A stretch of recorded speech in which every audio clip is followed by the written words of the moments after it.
The world's largest meat supplier is working to get things back up and running this morning after an international cyber attack. All JBS meatpacking plants in the U.S., including its headquarters in Greeley, shut down yesterday because of that hack. And this is a huge deal. JBS processes more than 20% of all beef in the U.S. It's also a major supplier for chicken and pork products. The USDA asked other companies to boost output to help meet demand.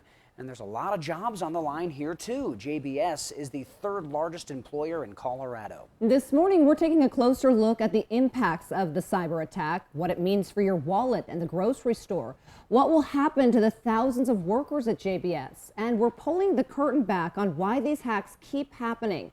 Our team coverage starts with where production stands right now. Denver 7's Veronica ACOSTA is live from Greeley, where some workers will be back on the job today.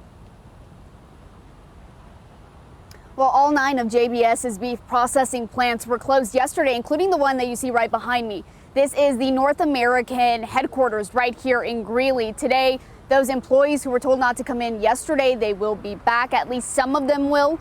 The union that represents the thousands at this meat packing plant say two shifts were canceled yesterday. We're talking about shift A and shift B. Nearly 2,900 of its members told to stay home because of this cyber attack.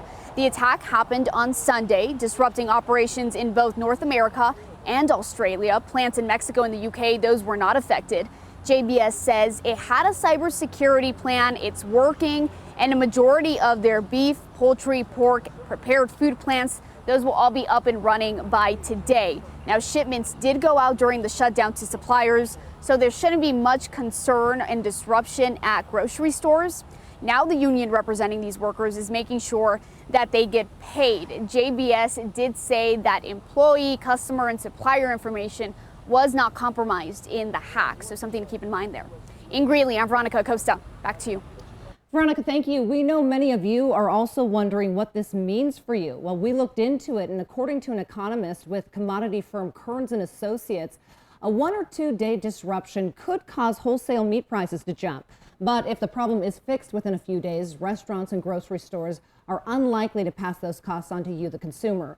Things get a little more complicated because of the timing of this. Memorial Day kicks off a season of high demand as people get outside and grill more. And on top of that, more businesses are reopening and more people are dining out. We've also already been paying more for meat. According to numbers from Nielsen IQ, which tracks sale data from retailers, beef prices were up 6% over the past several months compared to last year. Chicken prices were up 4% and pork up 2.6%. For a little more perspective, the Greeley plant has deep Colorado roots. It was started by the Montfort family, the owners of the Rockies, in the 1930s. They sold it to Conagra in 1987. JBS then took it over in 2007. This is the second ransomware attack to happen in our country in just the last few weeks. Back in early May, there was a cyber attack at Colonial Pipeline in Georgia. That one caused gas prices to skyrocket. Colonial Pipeline CEO will answer to Congress on June 8th.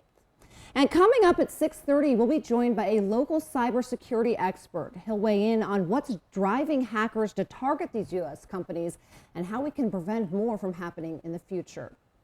The JBS plant in Greeley is no stranger to receiving national attention. Last year, the plant briefly closed because of coronavirus outbreaks and allegations the company wasn't keeping employees safe.